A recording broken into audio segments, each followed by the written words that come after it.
everyone. Welcome to the Kent Medway Growth Hub. I'm Martin Small. I'm a business advisor with the Growth Hub and part of the team that's been manning the business helpline for very nearly a year, which a little bit of water under the bridge since we started. This is the latest event in a series that was aimed at helping businesses involved in import and export, and obviously helping them with dealing with the new situation that we find ourselves in post Brexit, and now we're a separate entity to Europe. This is first of all many thanks to Kent Invicta Chamber of Commerce and particularly to Molly Hall for helping to facilitate this event and helping to put up with all my old person's inaccuracies with the technology. But okay, the just on as far as the little bit of housekeeping is concerned, camera on if you can. It's always nice to be looking at faces rather than blank screens, and keep your microphones on mute if you don't mind. Like to use the chat function if you've got questions that arise during the presentations, just so we can help to just monitor those and make sure that the speakers aren't interrupted, have their thought processes broken. The session is being recorded, so please be mindful of that. What we want to do, because this event is focused predominantly on the B2C market, or B2C sector rather, we want to really try and keep it focused on that. So if there's anybody out there with questions on B2B rather than B2C, if you wouldn't mind keeping those, and either call the Growth Hub helpline on 03333 602 300. This will all be put up at the end, or of course you can email a question in and we'll get one of the advisors to come back to you. So yeah, if just for the question and answers on this one, please keep it just to B2C. We've got a couple of speakers, as you see there. We've got Sue Rathmell, who is an indirect tax specialist and partner at MacIntyre Hudson. And what she doesn't know about VAT is probably not worth knowing. And we've also got Nathan Martin from KCC Trading Standards. Again, he's very much focused on providing compliance advice and support to businesses rather than enforcement. So it's very much from the idea is to inform you about how to go about anything to do with trading standards rather than being how you get prosecuted for it. So we've also got the Kent Medway Growth Hub's International Trade Advisor, Graham Card. He's not actually presenting, but he is in attendance. And if there's anything specifically to any questions you have as far as Incoterms and that sort of thing, again, put it on the chat. And if Graham can answer that within the event, well and good. If not, he'll come back to you independently.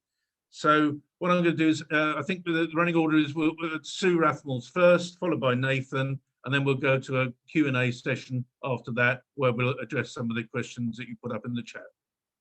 So without further ado, I'll hand over to Sue and let her introduce herself properly.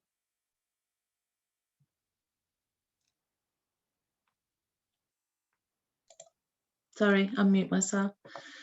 Just get up on the screen.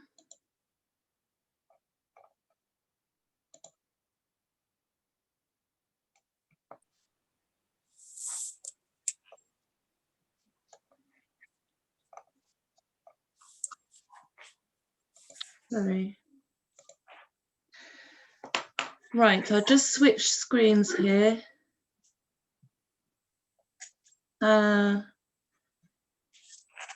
Display settings, was it? I can't see the oh, there we are. Is that it? Yeah. Yep. Display settings. Thank you. There we go. Right. I'm not Martin. There we go. Okay. Hi everybody.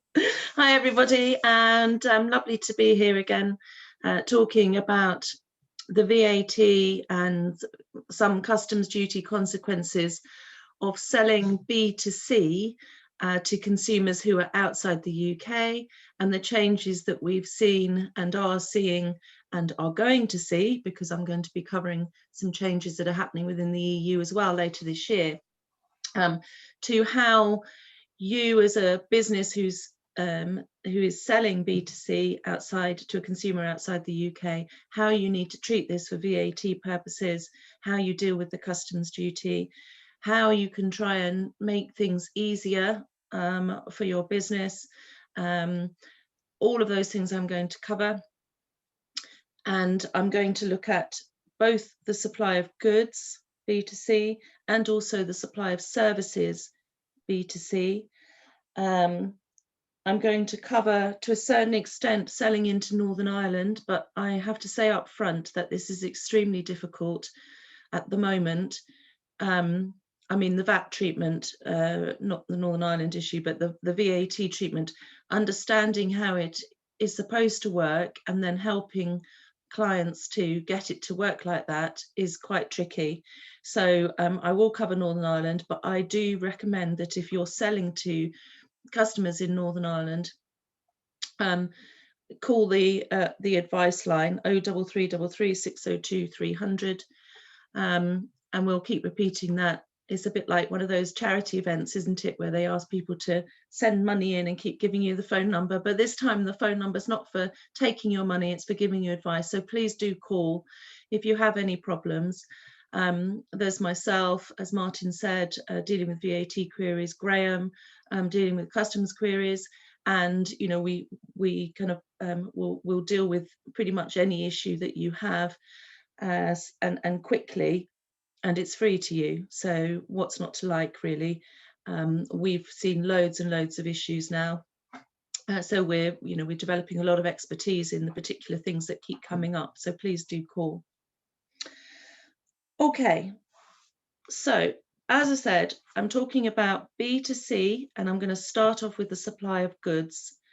And if you have been making sales of goods B2C for a while now, you will know that this is how things used to work. So how did it work pre-Brexit? There was a threshold. So for each of the member states, there was a threshold which, if you stayed below that threshold, then you charged VAT at the UK rates and you put it on your UK VAT return. And if you went over the threshold, then you would have to register for what we call distance selling, and you would have to charge local VAT on your sale to your consumers. So that was prior to Brexit, and that's been cancelled in the EU from July 21. So this is what I was saying about these changes to come into the EU. They will occur from 1 July 21. And this is what's making it really quite tricky, because we have rules that will apply for the first 6 months of 2021 up until the end of June. And then we have these rules that will apply after 1 July 2021. So as I go through, I'm going to be saying before July and after July, and I'll try and keep it as unconfusing as I possibly can.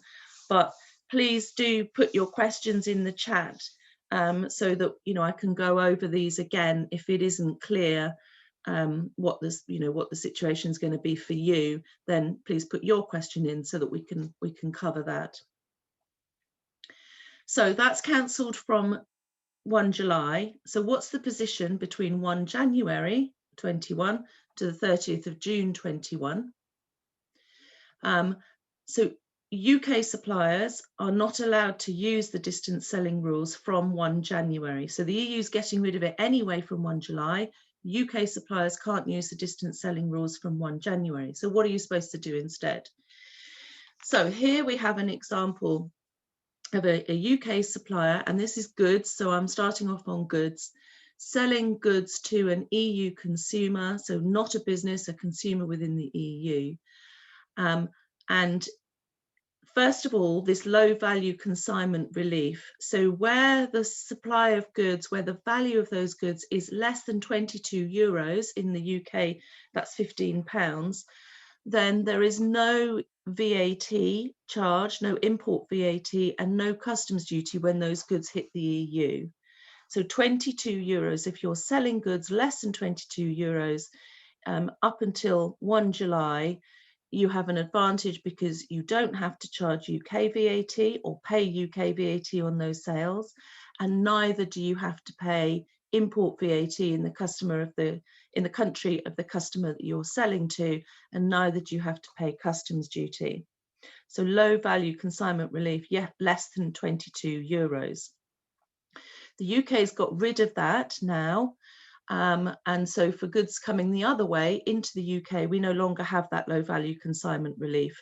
That's all been abolished. And in fact, the EU will abolish it from 1 July as well. But for the moment, it's there. The customer, so when the goods hit the border going into the EU, the customer is the importer of record. And the carrier, so DHL, DPD, whoever it is, they make a simplified import declaration. No commodity code is required for the goods themselves, and the customer's name and address are used as I say, as the importer of record. So that's if the goods are less than 22 euros. Just move this out of the way. For goods up to 150 euros, so now we're between 22 or 23 euros and 150 euros, there's no customs duty when the goods enter your consumer's member state, country. So the zero customs duty, and I've put there the customs procedure code that needs to be used, but the carrier should deal with that for you. The customer is the importer of record. So on the import declaration, the customer is the importer of record, even though the declaration is done by your carrier. The carrier pays the import VAT on those goods as they go into your consumer's country and recharges it to you, the UK supplier. So what that means is you don't pay any UK VAT, but you're actually going to have to pay French VAT or German VAT or whatever that the country is that the goods are going into. And so you need to include the VAT that you're going to have to pay in the prices on your UK website. I hope that makes sense. So up until July 2021, for goods between 23 euros and 150 euros, no customs duty, no UK VAT, but you, the UK supplier, will end up paying the local French, German, Dutch, whatever VAT as the goods enter that country. So your website needs to be configured so that if somebody says they're in Denmark, for example, which has a 25% VAT rate, then the value or the charges that you make are going to be enough to include that VAT. Whereas, you know, a country with a lower rate of VAT, like Luxembourg, for example, you know, are you going to change your prices to show that that's a lower rate of VAT? You need to be thinking about these things now, because this is what's happening right now up until 1 July. Okay. As I say, we can go back over this, you know, if need be, no problem. So I'm still on B2C, sale of goods, but this is after the 1st of July. So after the 1st of July, low value consignment relief is abolished. So that 22 euros is gone. You can't get the relief of that anymore. So that means that all values of sales up to 150 euros are subject to these new rules. And this is a new one-stop shop. It's called the Importers One-Stop Shop, or EOS, and it covers the sale of goods from the UK into the EU, B2C, under 150 euros.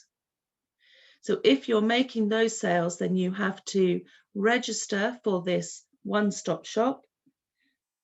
and you have to pay local VAT on each and every sale. So there'll be no UK VAT, but again, you need to figure into your prices the fact that you're going to be paying, and here we are, you know, Dutch VAT at 21%, Irish VAT at 21%, and so on. And of course, the rates may not be the standard rate in those countries because there may be reduced rates that apply.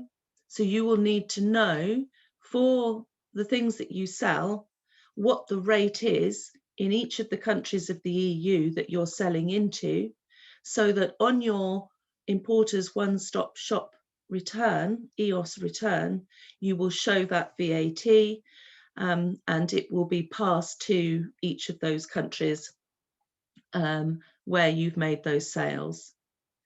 So this is from 1 July, special new scheme, Importers One-Stop Shop, or EOS. And you won't be surprised to know that we don't know an awful lot yet about exactly how this will work. We are waiting for the EU to put out more information. And in fact, all these changes were supposed to happen in the EU from 1 January. So it would have been easier that way because we would have left the EU, these changes would have happened, it would all have happened at once. But because of COVID, the EU decided that they would delay these changes until 1 July. And that's why we have this odd 6 months followed by the changes from 1 July.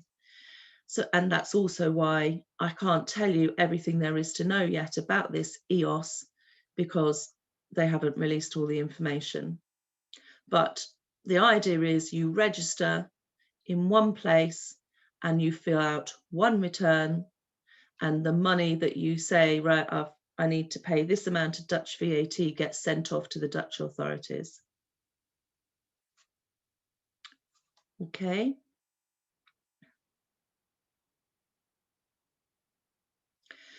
Let's have a look then at after 1 July. So we're still on goods.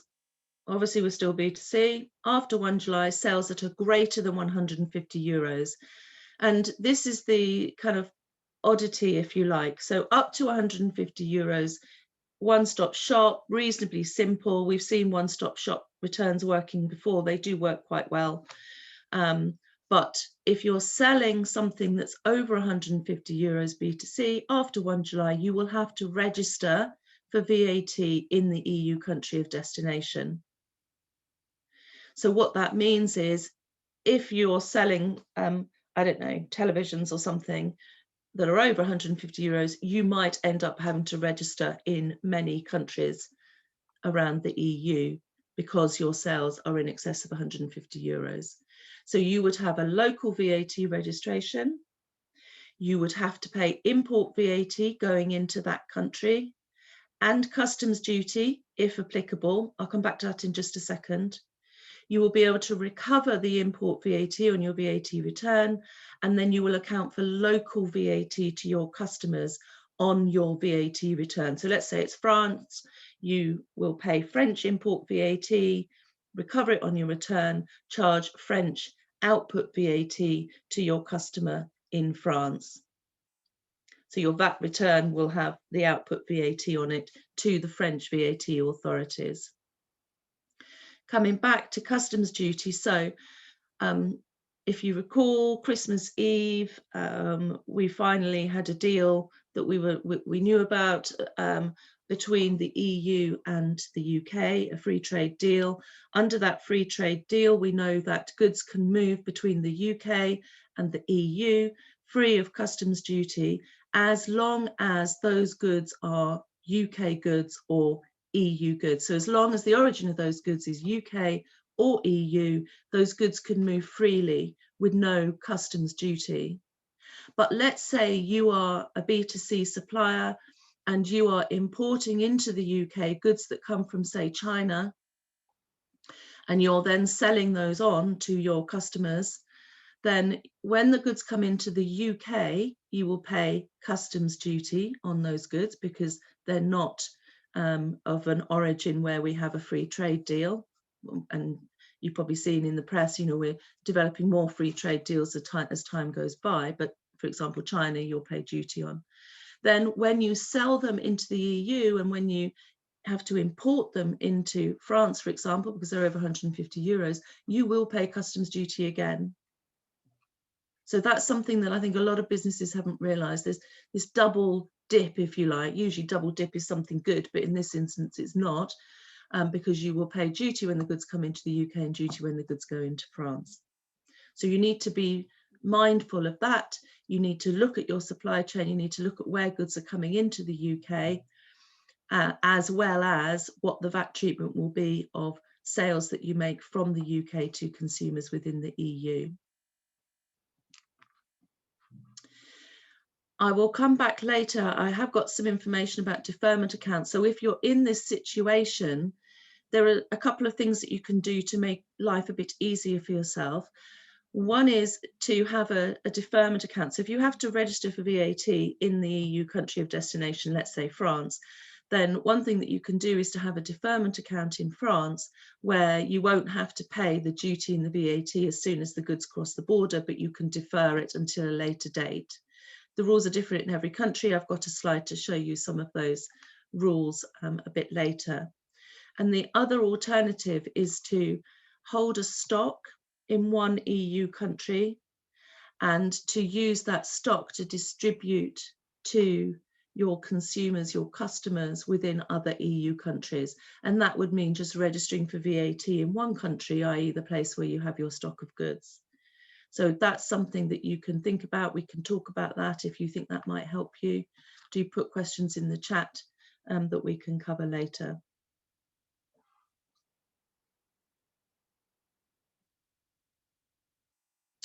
So that's it for goods for the moment. I'm moving on now to services. And some of you will know that when you make a supply B2C of certain kinds of services, you have to submit a single VAT return. So I was just talking about the importer's one-stop shop VAT return. This is the VAT MOS, which is all to do with, well, it's a mini one-stop shop, all to do with the provision of digital services or electronically supplied services, B2C into the EU. We were part of the VAT MOS system, but we're not part of the VAT MOS system anymore because we left the EU from 1 January finally, or completely I should say. And so therefore UK suppliers can't use the EU MOS, and you have to register for to use the MOS. Let me just move on to the next slide. You can see register for VAT in an EU country, like for example Ireland, to use their MOS system. So if you're supplying B2C services that fall within this, then you need to register for MOS in Ireland or any other EU country. I only say Ireland because the language makes it easier. And then you can carry on submitting your MOS return that way. The deadline was the 10th of February. So if you're in that situation, you need to get a move on and get registered within Ireland so that you can submit returns from January onwards. So basically, if you made supplies in January that were subject to MOS, then you should have registered by the 10th of February. I don't think anyone's going to penalise you for it because frankly, everything's in such a mess everywhere that, you know, I think businesses are going to find that they're not penalised for registering late. So if you do this, you avoid multiple VAT registrations and you account for EU VAT on these services at the rate applicable in each of the countries. So the sorts of services I'm talking about: radio and TV broadcasting, perhaps not quite so relevant, telecommunications services, but things also like online books, photos, you know, provision of photos digitally, software through the internet, advertising through the internet, all covered by this. So if you supply B2C, you need to register for MOS through another EU country. I can't say that anymore. Through a EU country. We're not in the EU anymore. I hope that's clear. Happy to take questions at the end. Alternatively, if you do have an EU establishment, if you're a UK supplier with an EU establishment, and we know that a lot of UK businesses have been setting up EU businesses to enable them to trade in a way that is less costly or allows their goods to get through more easily, then you can submit a single EU-wide VAT return under the VATMOS system. I mentioned duty deferment very briefly. If you're in that situation where you are going to have to register for VAT in a lot of different countries, then you might find this slide useful because it tells you where you can get a deferment account in order to not have to pay the VAT and the duty straight away. But be aware that most countries require a bank guarantee. And Germany is particularly difficult because they also require a customs indirect representative, which is someone who's jointly and severally liable for the customs duty with you. Quite difficult to get and expensive. So we've had a lot of issues with goods going into Germany in the last 6 weeks. Probably the most difficult, I would say, country, or the one that's caused the most problems.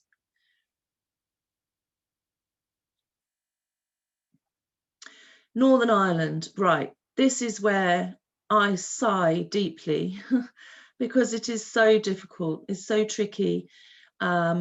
We still don't fully understand how the system of moving goods from the UK into Northern Ireland applies. And you might have seen in the press that, for example, John Lewis, I think it is, have said, well, we're not going to sell B2C into Northern Ireland because we don't understand what the system is. So I'll try and explain it. If you're in that situation, I suggest you call the advice line and we can talk about it one-to-one. But try and put it simply.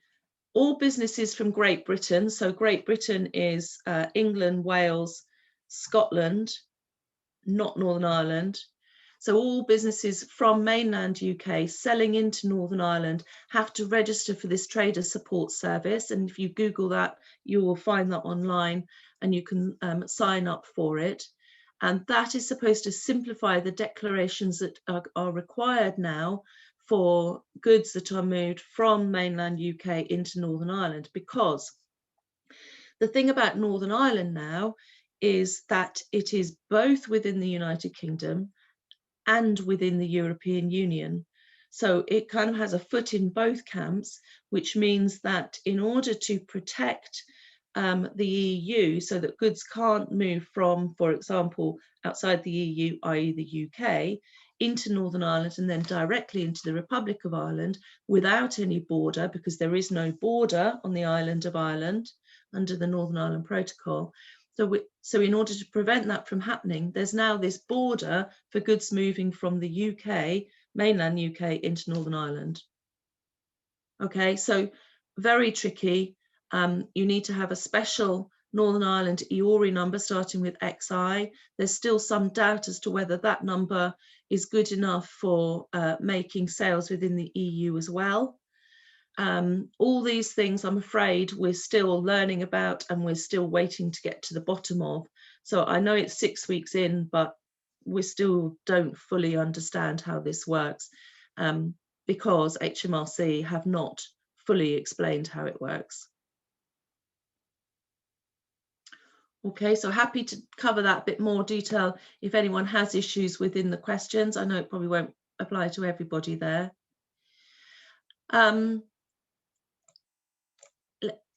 me move the photos out the way. So, So Intrastat and EC sales lists. So Northern Ireland is different because it's still part of the EU. So businesses in Northern Ireland, so if you're in Northern Ireland, you still have to submit EC sales lists and Intrastat arrivals and departures declarations.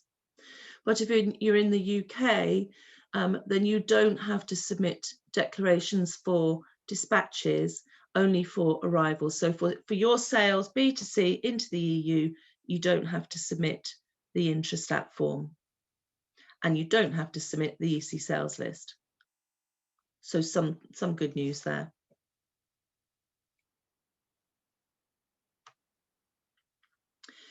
Now, obviously, we're going to take questions at the end, and we've asked you to put them in the chat, so please do.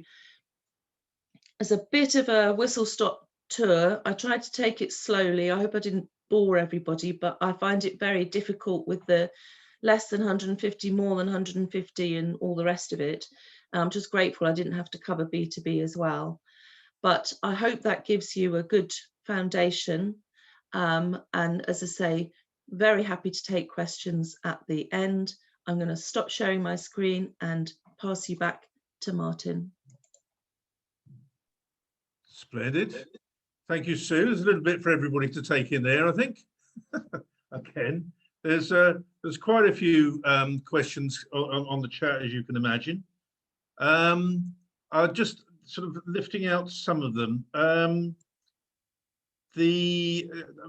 of the points that was made there was that currently some people who are supplying into the EU are hearing of 75 to 100% charges being applied presumably by the carrier on the back.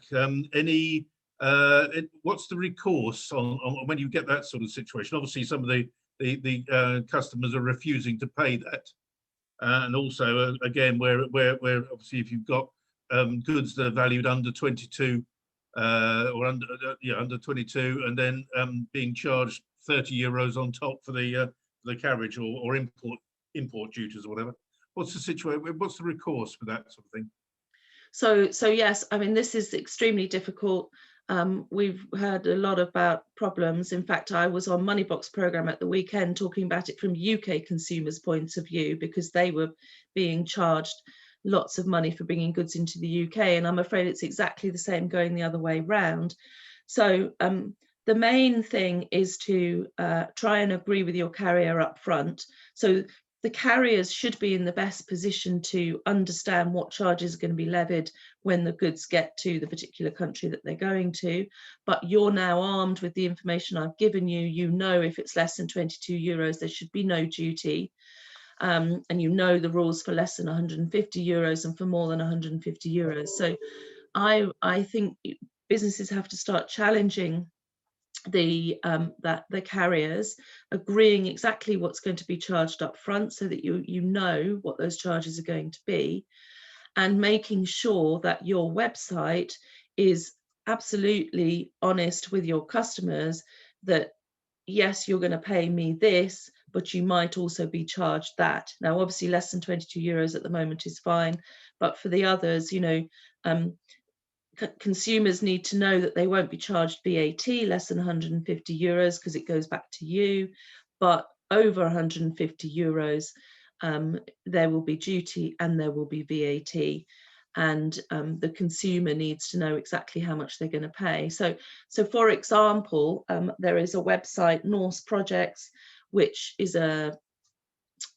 Danish, I think, website, and it says on there, "Dear UK friends, we want you to know that you can still buy from us without any big nasty charges that you're unaware of, because we're covering them." And I think UK business are going to have to look at it and say to themselves, should we be doing something similar? You know, can we attract more buyers by saying the price you see is the price you pay, guaranteed, that kind of thing.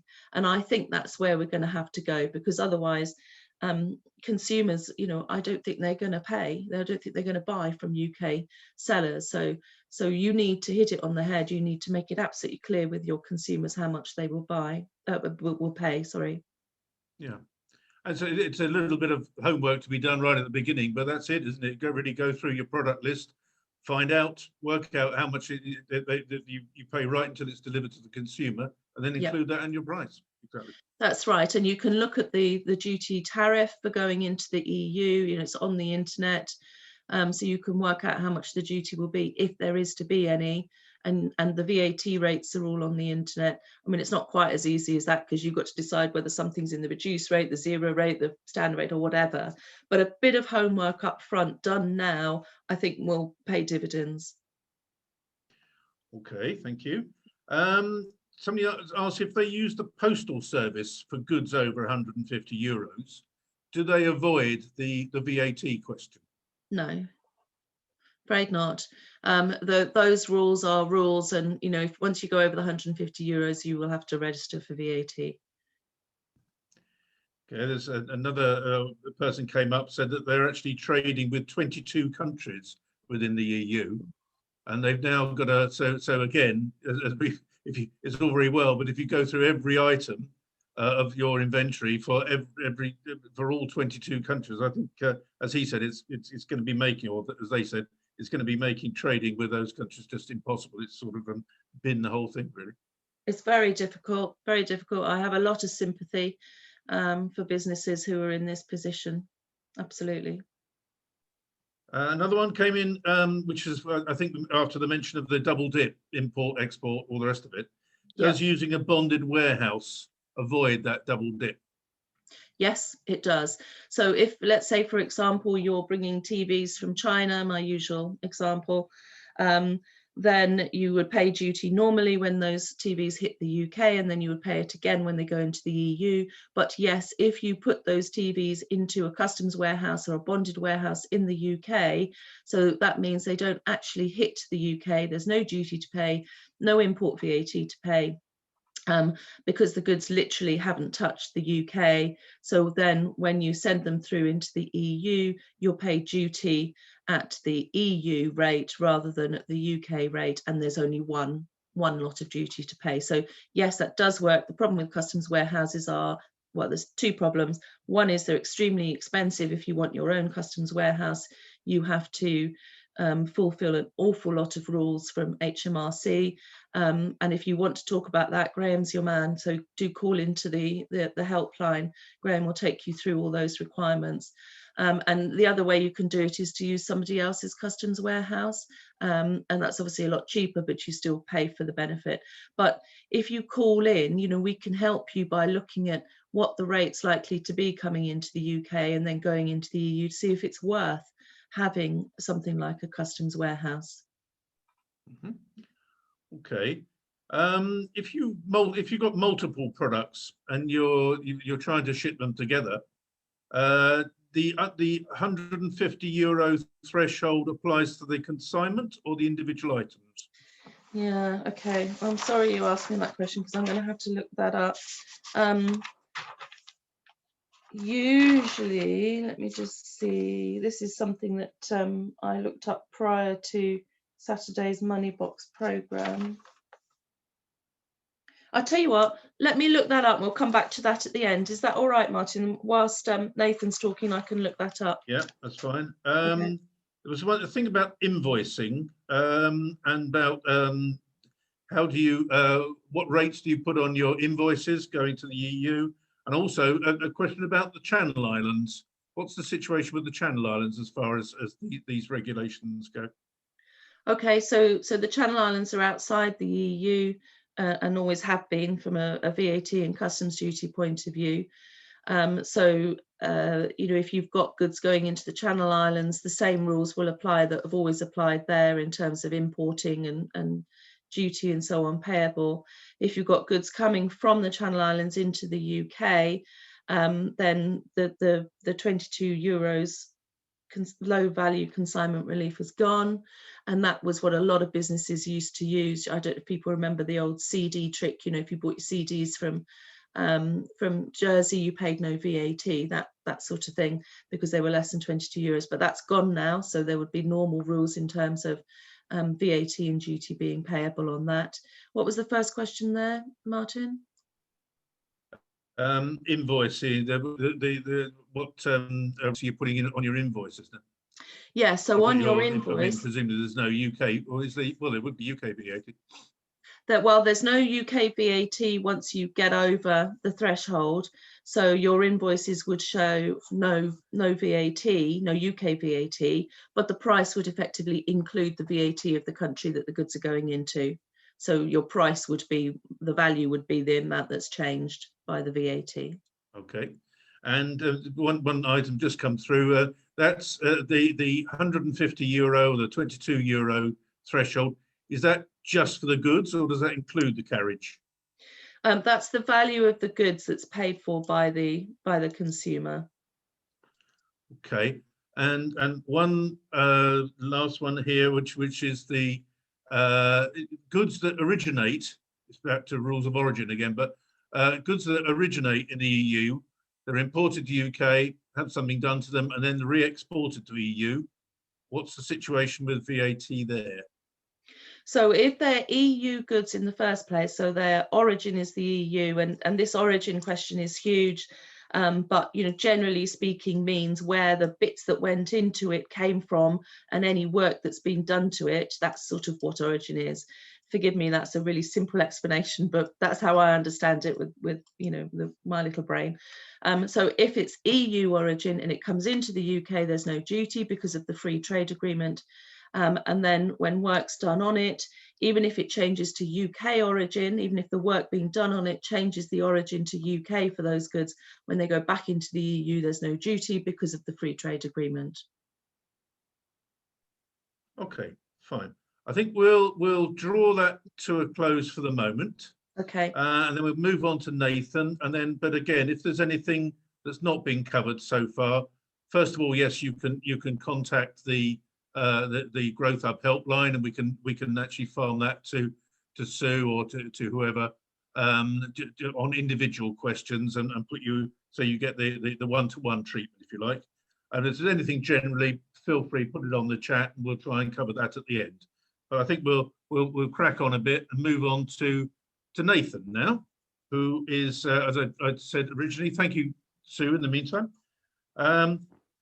Nathan is, highly trained trading standards officer. So, and everything that entails. So I guess he's been one of the busiest people around we've had contact with over the last year. So I'll hand over to him. He can introduce himself, and then we've got some info for you as well.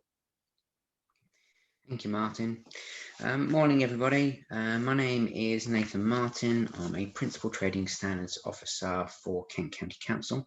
I've been invited to talk to you on the broader topic of selling to consumers in the EU, but I've also been asked to cover a couple of specific subjects that are causing businesses a lot of problems, the first of which is CE marking, which is where I'll be kicking off.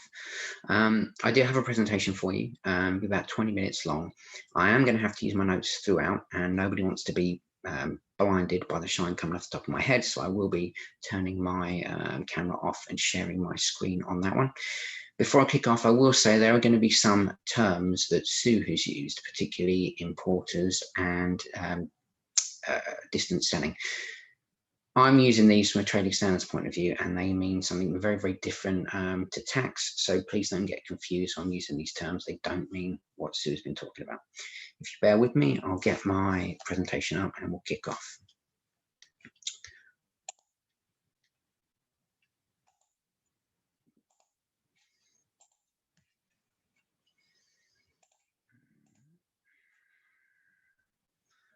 Okay, please bear with me a moment. It's difficult. I can't see my top. I can't see the top of my screen. All right, can everybody see that? Molly and Martin, could you confirm that people can see it? Yeah, that's perfect. Thank you. Okay, fantastic. Right, let's kick off then. Right. Okay, so we're going to start off with conformity marking. CE marking is just one type of conformity marking. It's a declaration that a product has been manufactured in compliance with safety legislation standards. You don't need it for your products, only those referred to as new approach or harmonized. Basically means that certain products have the same legislation all across the EU to the same rules. Now, of course, we're out of the EU, so the legislation and standards don't apply to us, but the government have retained the legislation. So they basically passed UK versions with identical information, So while we might call the legislation something different, it's still the same detail, and we can continue to trade with the EU.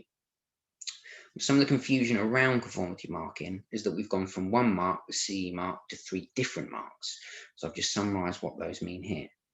So CE marking, it just says that the product complies with harmonised safety legislation, but that it's been conformity assessed in the EU. We use that mark for goods that have been sold into the EU. UKCA means it complies with the same legislation, but the conformity assessment has been done in the UK.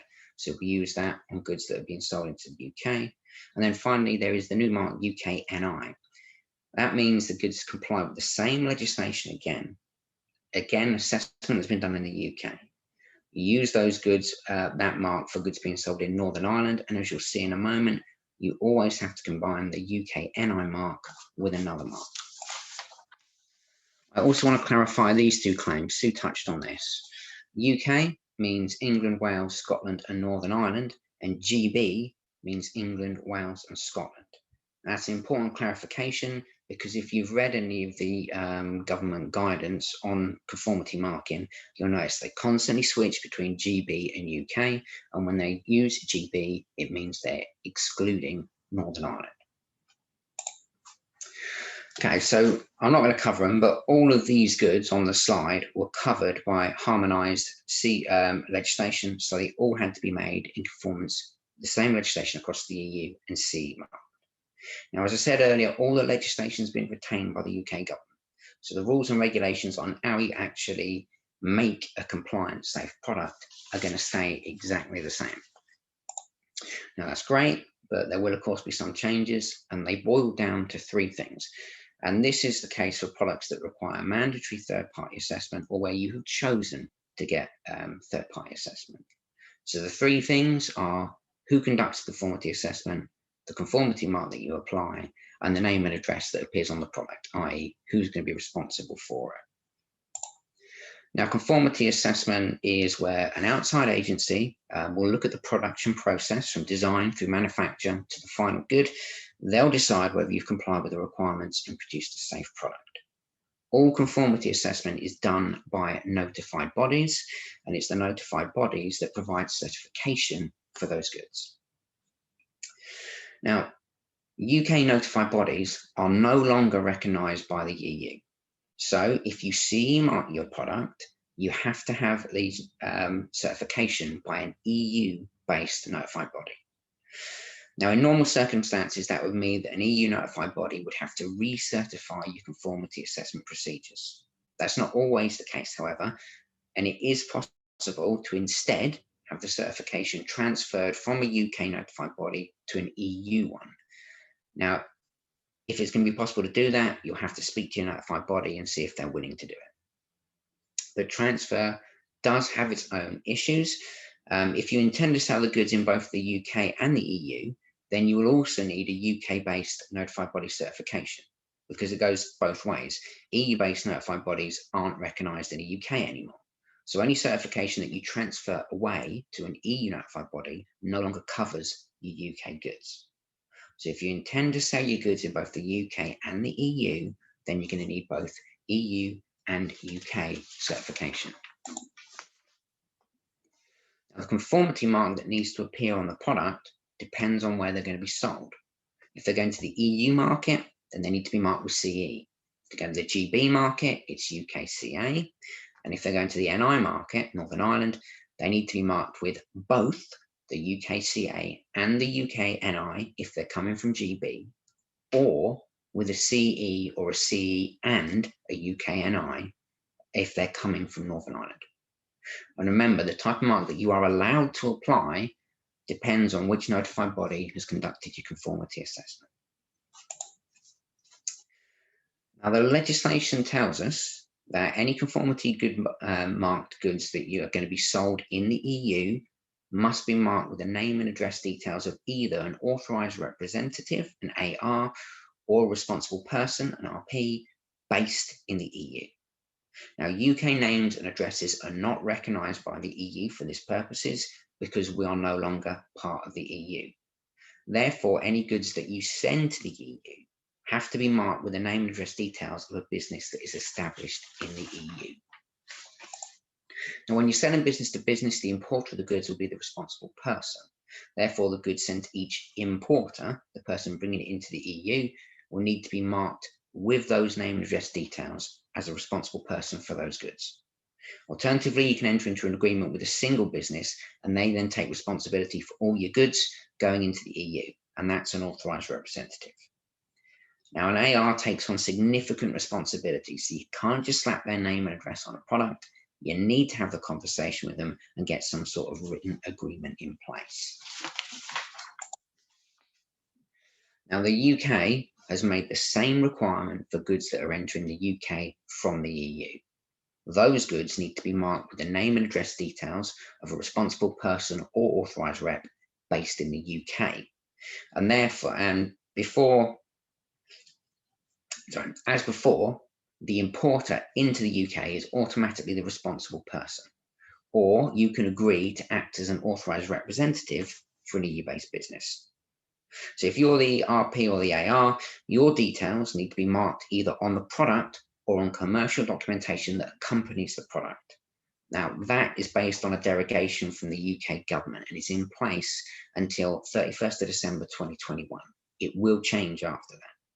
Unfortunately, if you try and provide the RP or the AR details on documentation for goods that you send into the EU, they either may or may not be accepted, depending on how strictly the officials choose to enforce the law. The safest course is to have the information marked on the product. Now, how to find an authorised rep is a pretty common question, and there are a number of options for you. Now, having recently spoken to Tudor about this, I know that you can talk to your local Chamber of Commerce. We do have good links with similar organisations throughout the EU, and they may be able to make an introduction for you. We're also increasingly seeing businesses that are offering their services as an authorised representative, of which TUV Rhineland is an example. Although I'd add that I'm not recommending that you do or don't use this firm. A Google search will give you a number of businesses that are offering this service. Now, I'd add that the businesses must be real authorised reps that will take responsibility for your goods, deal with any problems, and potentially face legal action for you if something goes wrong with your products. They can't just be a forwarding address, registered office address, telephone answering service, etc. Finally, you could enter an agreement with a business that you already trade with and have that trusted relationship with that is willing to take responsibility for your goods. Whatever route you go down, this needs to be a formal written agreement. Now, when you sell directly to EU consumers, there is, of course, no importer into the EU to act as a responsible person. Now, that's created difficulties in enforcement, which has led to an inability to take action on non-conforming goods supplied into the EU. Now, the EU have introduced a new piece of legislation coming into force on the 16th of July 2021, and it's going to better regulate business-to-consumer sales. It basically makes it a requirement that all goods sold by distance selling to consumers in the EU must be marked with the name and address details of an authorised rep in the EU. So, if you sell your goods directly to consumers in the EU, you must have an appointed AR in the EU, and your product must be marked up with their details. Now, in this context, distance sales means any form of selling that doesn't involve face-to-face contact with the consumer.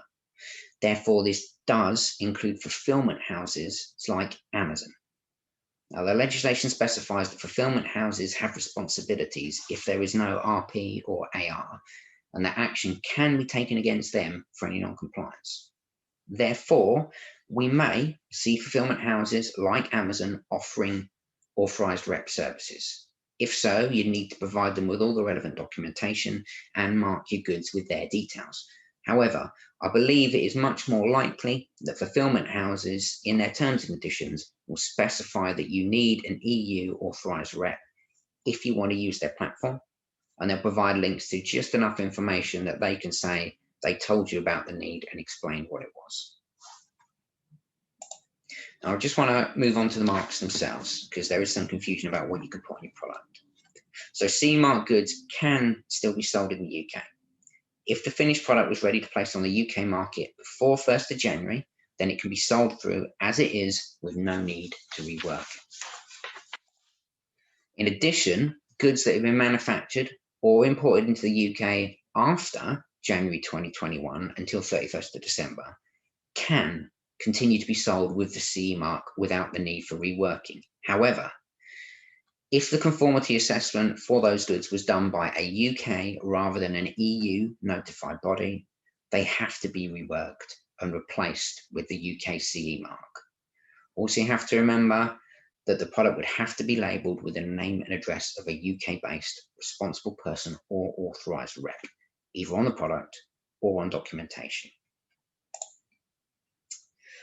Now, over the next 7 slides, I've summarised the requirements of all possible circumstances, so selling goods to GB, to Northern Ireland, to the EU, etc. I'm not going to labour over each, I'm just going to pull out examples. But when you get this presentation or the recording, you'll be able to refer to these slides and get a summary for your particular circumstance. Now, the next 3 slides summarise the requirements for GB and EU goods on the GB market and GB goods sent to the EU, which I've largely covered in the last few slides, so I won't say any more. Now, it's trade with Northern Ireland that seems to be causing the most problems. That's the same situation as for Sue. So I've summarised the requirements over the next 4 slides, starting with GB goods to the Northern Ireland market. Now, if you send your goods, if you send your GB goods to the Northern Ireland market, the authorised representative must be based in Northern Ireland. So that's different. That is not the UK, that is Northern Ireland specifically. And the notified body must be from the UK because you've got the UK CE mark on there. Additionally, the product needs to be marked with both the UK CA and the UK NI marks. Now, products manufactured in Northern Ireland cannot be marked with the UK CA mark.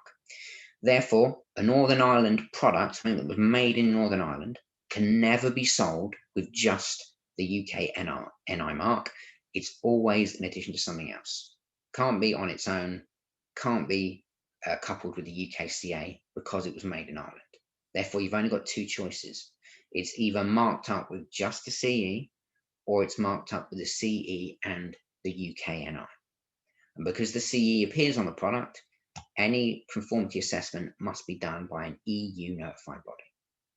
If you recall my earlier comments, from the 1st of January, it will no longer, from the 1st of January next year, you won't be able to sell CE mark goods in GB. However, that's not the case for goods coming from Northern Ireland because of the principle of unfettered access. As part of the Northern Ireland Protocol, and it basically prevents introducing barriers to trade between GB and Northern Ireland. Because the product can legally be sold in this way in Northern Ireland, then it can legally be sold in the UK. Moving on. So the requirements for placing Northern Ireland goods on the Northern Ireland market are exactly the same as those for selling goods into GB, which we covered on the previous slide. And finally, if you're selling Northern Ireland goods to the EU market, then the requirements are identical as when you sell your GB goods to the EU. However, you can never export UK NI branded goods to the EU. That's a principle that always applies. Okay. So when you get this thing, when you get the presentation back, look at these slides and it will tell you what to put on your particular product. Okay, so moving on to dual marking. So you can see that the different markets have different requirements, but you're likely going to want to sell your products in multiple markets, meaning you need multiple marks on your products. And you can dual mark your products with both CA and UK CA, provided that all the requirements for each mark are complied with. Therefore, if I want to sell into both the UK and EU markets, I could mark my product with both UK CA and CE, but if I did, I'd need an address in the UK, an assessment by a UK notified body, and an address in the EU, and assessment by an EU notified body. Now at this point, I think we've exhausted CE marking, so I want to switch to food sold into the EU. Now, all pre-packed food has to be marked with a name and address of the food business operator, the FBO, who is responsible for the food information, which is the FBO under whose name the product is being marketed. So if I manufacture food and sell it under my own brand, then I'm the responsible FBO. But if I manufacture the same food, which is then sold under the Tesco brand, Tesco are the responsible FBO, and it's their details that would have to appear on the product. Now, the legislation states, however, that the responsible food business operator has to be established in the EU. And as we've left the EU, UK-based businesses are not established in the EU anymore, so cannot be the responsible food business operator for food that you are selling into the EU. In those circumstances, it's the importer into the EU who is responsible for the product, because the law demands that someone who is subject to EU law be responsible for the goods, so that action can be taken if necessary. So we see an identical situation as in conformity marked goods. If you're not based in the EU, then the if you're not based in the EU, then the EU importer is the responsible person. Their details must appear on the goods. They have a duty to ensure the product is compliant, and they could face legal action if it's not. Now, I've spoken at length in other events about business-to-business sales, and I know that's not the focus of this event, so I won't say more. I instead want to address the issue of food sold directly to consumers. Now, in which case, because there is no EU-based food business involved in the transaction, there is no EU importer, and therefore no one who will be automatically considered the responsible food business operator. Now, a lot of UK businesses are just assuming that means they don't need details of an EU-based FBO to appear on the product, but that's not right. Unlike with CE marked goods, there's no new legislation that I can point to that specifically covers direct consumer sales. However, it's a core requirement of the legislation that all pre-packed foods sold in Europe must be marked with the name and address details of a food business operator in Europe who is bound by European law. Therefore, as there's no importer, if you're selling your goods directly to consumers in Europe, your only option is to enter into an agreement with a business that's established in the EU that will act as your authorized representative. And all your goods are then marked up with their details. As before, it needs to be a real authorized representative who's capable of taking responsibility for your goods, fixing any problems that arise, and then potentially facing legal action on your behalf.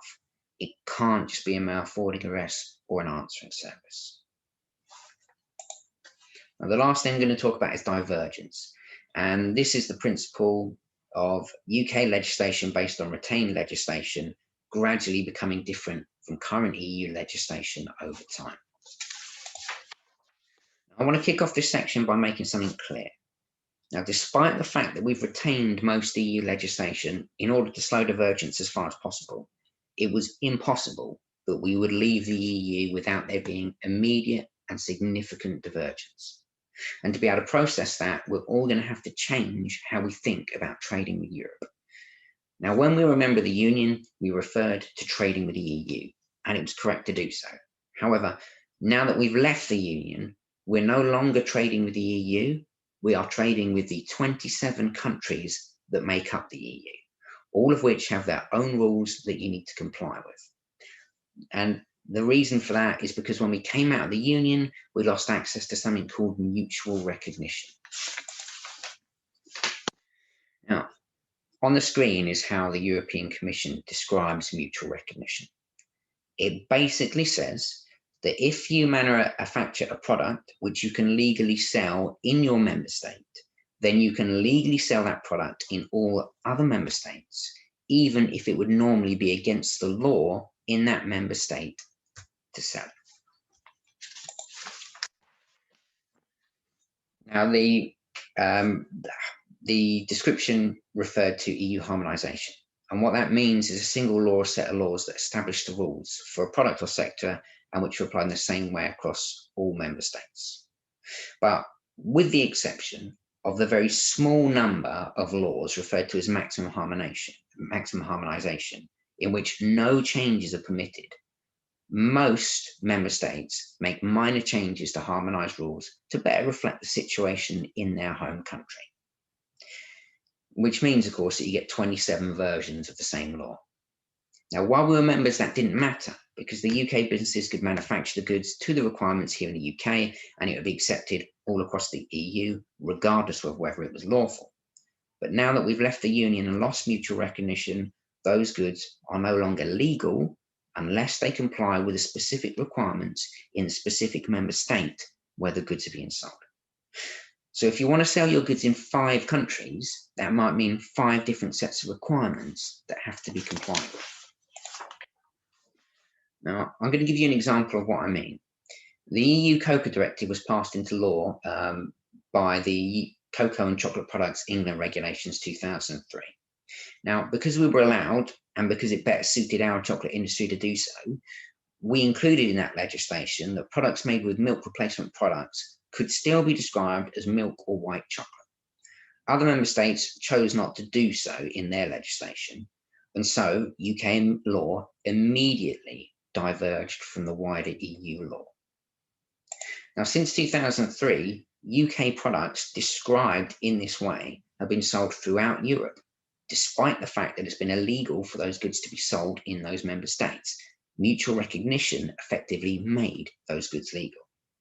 Now that we've left the EU, mutual recognition doesn't apply to us. Therefore, those goods can no longer legally be sold in the EU. Now, because the laws you'll need to comply with are specific to the member states in question, the only way you can guarantee being prepared is to take advice from the local regulators on the local legislation. Now, in order to facilitate that, each member state has a product contact point, or PCP, where you can get advice on the legislative requirements in that specific member state. Contact details for all the PCPs can be found on the PCP page of the European Commission website. I'll put the web address on the slide.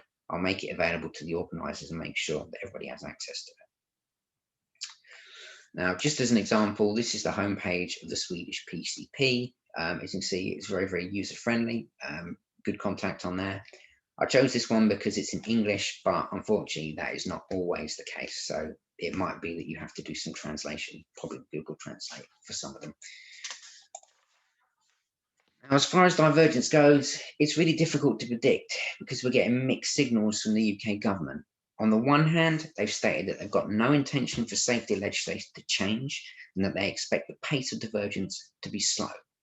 On the other hand, we've already seen significant changes in certain sectors, such as food. For example, a new UK health claims database has been launched, and it's authorised an additional 80+ health claims that can be used for the UK market that are not permitted in the EU market. Now, that immediately creates a 2-tier system, and it's a potential new regulatory burden for businesses sending health claim marked products to both the UK and the EU. Ultimately, we just don't know how quickly divergence is going to happen. All you can realistically do is put systems in place that will alert you to changes as quickly as possible. Now, I'd recommend speaking to your local trading standards, the relevant PCPs, or a consultant early on in the development of new products and before you place a new stock of existing products on the European market to ensure they can continue to be sold where you want to sell them. Now, one of the things that we've been considering within trading standards is a horizon scanning service, where we notify businesses on our list proactively of any upcoming changes or country-specific requirements that we learn of. And I'm sure many other businesses will be considering offering the same service or are already doing so. It's just a case of looking and finding them. So that's it. That's the last of my slides. Thank you very much for listening. I'll be happy to take questions. My contact details are there, and I'm sure the organisers can provide them if you need them as well. Thank you very much. Thank you, Nathan. No problem. Yes, that's another one that's highly detailed. Again, I reiterate that if you have, and I guess you, even when you've read the slides again, you will have a few queries come up. If you want to contact Nathan, that can either be done. I think his contact details are available at the end anyway. But also, if you want to speak to the Growth Hub helpline, we can pass individual requests for contact back to Nathan that way. I think, as was said right at the very beginning, when the agreement was published at the end of last year, it's quite unusual.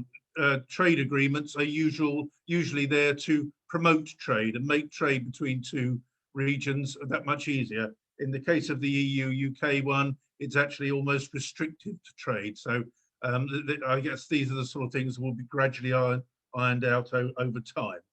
A couple of questions that came through while you were speaking, Nathan. Products, a lot of it's to do with labelling actually, but products labelled with do products need to be labelled with both the UK and the EU responsible person? I guess that means that even if you've got the EU responsible person marked on the product, can you also have the name and address of the UK originating company? You're on mute, I think.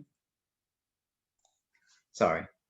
It's always fine to mark it up with your details. If you're only selling it into the EU, obviously there needs to be an EU responsible person or authorised rep. Just make that clear on your labelling.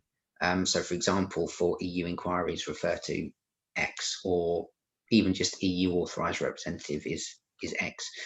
Where you're selling, where you've got a single set of presentation or artwork, which is going for both the UK and the EU, you would need both sets printed on there, making it clear where people need to refer their queries to. So for UK inquiries, contact here. For EU inquiries, contact here. Okay, thank you. On that, with your labelling, I think that was subject of a previous presentation you've done on labelling.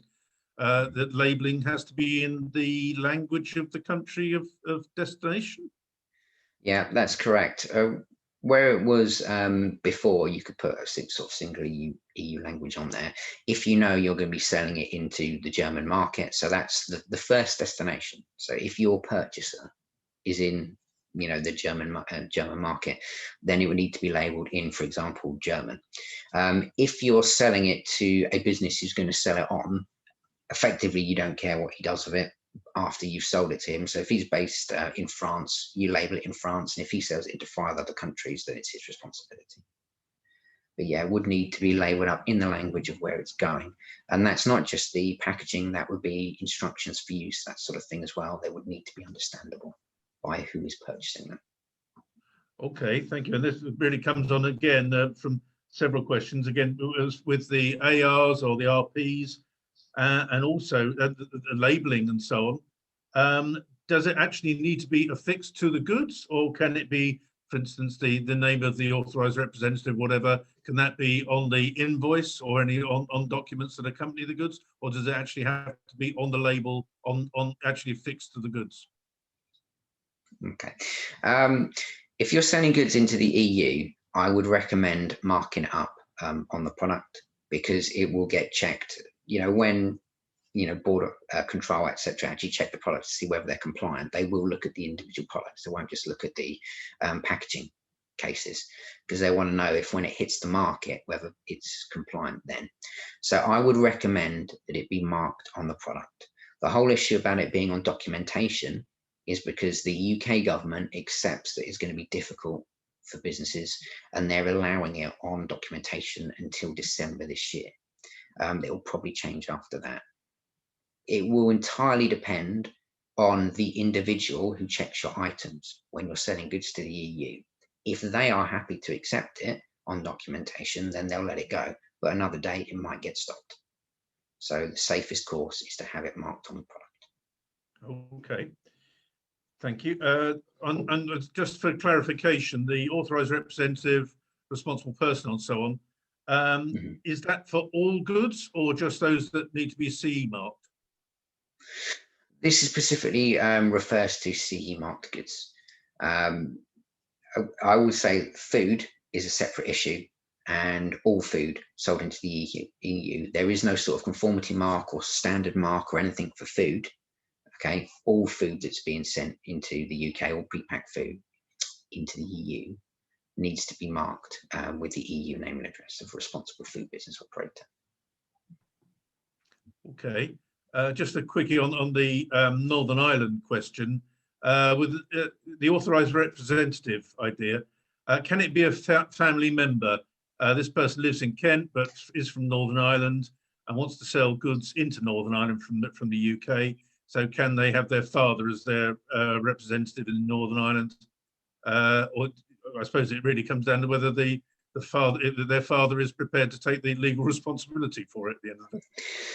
And as we've had our first question on Northern Ireland, I want to get my disclaimers in early. As Sue said, it's an extremely complicated situation, and we'll be getting contradictory advice from the government. So we're doing our best to piece that together. So that said, I will now sort of answer the question. The government have confirmed that it can be an individual. It doesn't have to be a limited company or anything like that who acts as your authorised representative. The only caveat is it has to be based within Northern Ireland. So if a gentleman's father lives in Northern Ireland and he is willing to sign a written agreement that he will act as the authorised representative, and as I said before, he is a real authorised representative, so he's willing to take responsibility for it, he's willing to work to correct the goods, you know, he's willing to face potential legal action if something goes wrong. That's especially important for safety marked goods, because it might not just be prosecuted, you know, it might just not be a fine, it might potentially be time inside if something really bad goes happen. If he's willing to do all of that, then yes, it can be him. And that applies to responsible person as well as the authorised representative. Responsible person, yeah, it's not the same sort of formal agreement, because an authorised rep is willing to take responsibility for any goods that you sell into that region, not just the goods that you supply to him. The importer into the EU is the responsible person. They have to take on the same responsibility for just those goods that they are selling from you. But it does unfortunately mean that if you're selling to 10 different importers, when we talk about import, we're not talking about the product line, we're talking about that product. So if you're selling the same goods to 10 different importers, all of those importers are responsible persons for those goods that they have purchased and are going to sell on. So effectively, it means you have to mark your goods up with a name of 10 different, you know, responsible persons. So when you sell it to X, it needs to be marked with X's details. When you sell it to Y, it needs to be marked with Y's details. So that's a lot of work. A lot of labels too. Yeah. Okay, thank you very much. I think we've got about 10-15 minutes left. Thank you very much, Nathan, for that. As I say, I think there'll be quite a lot of close study of your slides and the recording when it comes out. I think just briefly, Graham, if I can just touch one with you, it's impossible to do it in a few minutes, but I guess one of the things we discussed beforehand is Incoterms as far as the generally used delivered duty paid, delivered at place, etc. Just a quick run through of the main types of terms and conditions of sale for these sort of B2C type goods. Can you give a quick sort of heads up on that one? Yeah, okay, Martin. Sorry. Sorry, you were still speaking. Sorry about that. I was apologising for landing you with that question. Okay. Actually, one thing I noticed, what was the name? I noticed there may have been others I missed. I did notice a question from a lady name of Gillian Huntley, who put in the chat, new start B2B business needs some help. So if you're still on the call, Gillian, happy to help. So that's probably all I need to say on that one. But having been given the contact details of the Kent and Medway Growth Hub helpline, just send them a message. Say Graham Card said he's happy to help. So can you put me in touch? That's probably the best way. In terms of Incoterms, I think the main point, and most of my comments are based around a background spent in B2B. So that's my little caveat, I suppose, at the front of what I'm saying. But Incoterms, essentially, the thing to be concerned about is when goods are being sent, delivered at place, DAP, as distinct from delivered duty paid, then the requirement for import declaration duties, taxes, and all that kind of stuff is down to the overseas recipient, accepting that with the small goods sales details that Sue's already given us. In some cases, there isn't a customs broker involved anyway.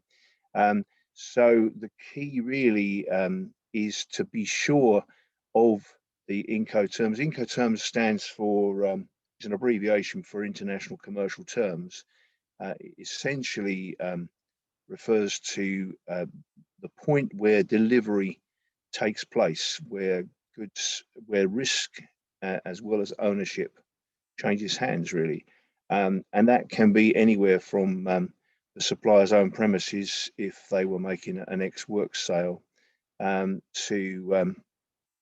the other end of the situation. It can be a duty paid situation. I notice in the chat right now, Sue Rathmell is just clarifying the Euro 22 and the 150 limits, and that's her specialist subject rather than mine, because it's really the B2C market. So I'm not sure exactly what you want me to say about Incoterms, Martin, apart from perhaps to add that what I've found is, I mean, I suppose I've always found it, but especially in the last few months dealing with a much larger raft of inquiries than usual, each time someone makes an inquiry, the best way, the only real way to be sure of dealing with it properly, is to have a conversation, go through their particular requirements, go through the logistics of what they're doing, and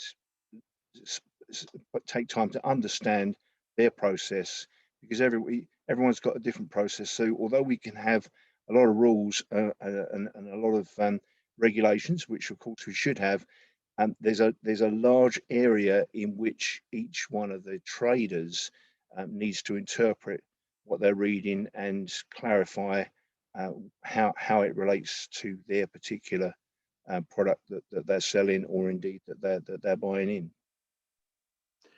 Yeah, that's fine. I mean, I think that goes right the way through. That really, it would be folly to want to sell your goods to the EU and just sort of hope to wing it and get by on a wing on a prayer. Really, what you need to do is if you're selling into the EU, is to check with bodies like the Growth Hub and Sue and Nathan and Graham as well, to actually beforehand, before you actually get to the point where you're going to start shipping the goods, actually do the homework, find out the situation as far as you're concerned, and what the situation is at the perceived destination, and check it through and make sure on an individual basis. And that's what we're all here for, is to help you on an individual basis to make sure that you're compliant with all the new regulations, and you don't come across these situations when you've got £500,000 worth of goods sitting in a warehouse in Netherlands, waiting for either some direction or some clarification or an extra piece of documentation you didn't realise you had to supply. So the important thing is definitely to check back with or check with ourselves, or check the situation before you even start. Nathan, you wanted to come in on that? Yeah, sorry, Mine. I'm just going back through the chat, and I think I misunderstood one of the questions that was asked. It was whether the authorised representative issue only applied to CE marked goods. Having looked back, I think that's probably a reference to the new B2C requirement from 16th of July to have an authorised representative on your goods. To clarify, that is not just CE marked goods. The legislation says anyone manufactured goods, basically. So if you're putting a consumer product that's being sold directly to EU consumers, then it needs to be marked up with an authorised representative in the EU. Okay, so there's no mention of CE marking or anything on there. It's just a manufactured product, by which they're obviously excluding food. It's just any consumer product. Okay, thank you for that. There's quite a complex VAT question just come through on the chat.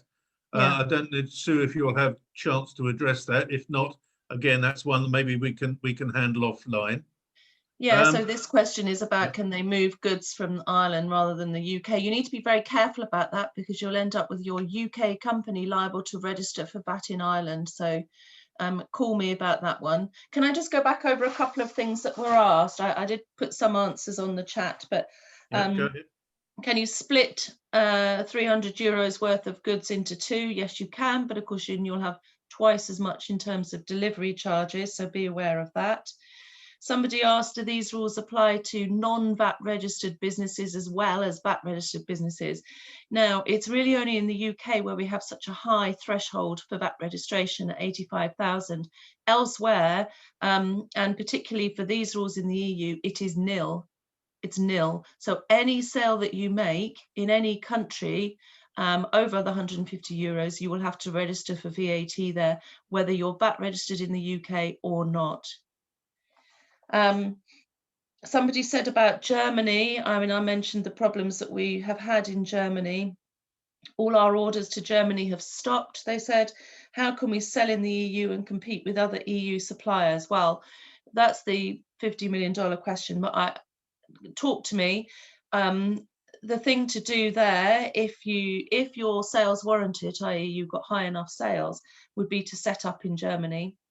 To set up a company in Germany, a local entity, and then you can import by that company and then make sales by the German company. So therefore you wouldn't have the rules relating to customs representatives and so on. But it's expensive. You have to set up a local entity, you have to register it and so on. Now, I did mention the option to register in one country, and that's similar to that answer to Germany. The people who said, oh God, I've got 22 countries I'm selling to, call the advice line and we can talk about registering in one country. So register for VAT in one country. You don't have to set up a local entity. So I was saying that for Germany because Germany is so difficult. But let's say, we register you in the Netherlands for VAT. You can register as yourself, as your UK entity in the Netherlands. And then you can either hold stock or you can import into the Netherlands and then supply on. That's the way to deal with those sorts of issues. But as I say, it is expensive. I hope I've covered. Yep. Were there any others, do you think? No, I think that's pretty much. I mean, I think, again, to reiterate, if you've got any individual questions you'd like to put to any of the speakers, go through the Growth Hub, 03333 602 300. Just give a name, address, contact details, and a brief overview of what it is you'd like to speak to, and then we'll farm those out to Sue or to Nathan, and Graham obviously is on board anyway. Can I add something? Oh, yeah, go on. Yep. Sorry, Sue. It was one of those cases where you were trying to work out what's the best time to interrupt. Probably should have used my hand. Just seems to me worth just clarifying. Having said we need to understand each company's procedures, systems and procedures in order to help where Incoterms are concerned. The one thing that I'm finding, apart from the DAP, DDP question, the one thing I'm finding a lot of people struggling with, especially because the overseas customers don't necessarily or aren't necessarily on board with it, is that the ICC, the International Chamber of Commerce, changed the emphasis on Incoterms and really made a point of it this time around, so that good old CIF and FOB in particular, which a lot of people sort of know and love and feel like they understand, are only really supposed to be used for what's known as pure sea freight situations these days. That's even not, when I'm talking about containers, I'm not talking about pure sea freight, because that would be multimodal. That's a whole large subject, and just leave you with that thought. I'm happy to help on Incoterms, and as Martin just put in a comment, it is the Growth Hub service at the moment, in order to help people through this EU transition situation, is a free service. So make your inquiry via the Growth Hub, and we're happy to help. Brilliant. And also, Martin, sorry, can I just say that I've got contacts in every other EU country, VAT and customs duty specialists, so we should be able to deal with questions relating to any other EU country as well. Perfect, thank you very much. And on that front, a bit of unashamed promotion of the Chamber services now. Obviously, through the British Chambers of Commerce, to which the Kent Invicta Chamber is affiliated, we have what's called a global business network. So if you've got, not only within the EU, but with every, there's about 70 odd regions in the world that British Chambers have representative offices in. So if you've got individual questions about, or if you're looking for instance, authorized reps or responsible persons, if you want a contact at the local level, we can if you contact the Growth Hub helpline, we can farm that out to the global business network through the British Chambers and at least put you in touch with someone. And I think it's the Belgian chamber, British Chamber of Commerce in Brussels, that is doing a sort of a service whereby they can point you in the right direction, again, for EU related shipment questions, things like that.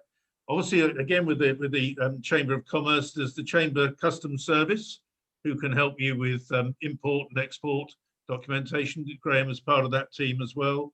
As the Export Documentation Service. So again, they can actually help you with things like certificates of origin and that type of operation as well. So again, contact us. You can contact us through the Growth Hub. We can pass that through to the relevant people on the chamber side. I think we're pretty much done for the moment. Thank you very much. It was a very well attended event. Thank you very much indeed. I hope you all got something from it. Just checking, I think we're sharing both the recording and the slides with all the attendees afterwards, I believe. Is that right? Yeah, so we'll share the slides afterwards and a link to the recording as well for you. Just quickly, so as far as future events, yep.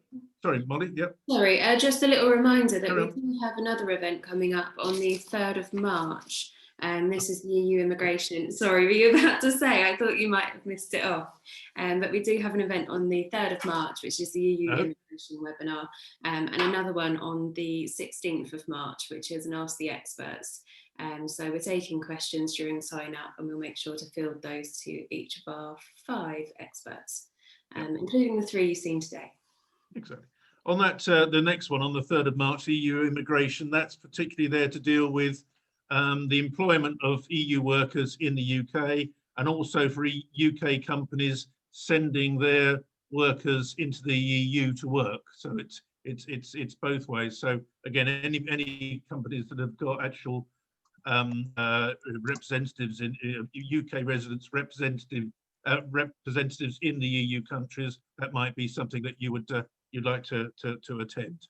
Obviously, you'd like to attend it anyway. Ladies and gentlemen, I think that I'd like to thank to Sue, to Nathan, to Graham, and to Molly for dealing with the technical stuff. Thank you all for attending. I hope you found it useful, and look forward to seeing you again, hopefully, on the 3rd of March. Good luck and keep trading. Thank you.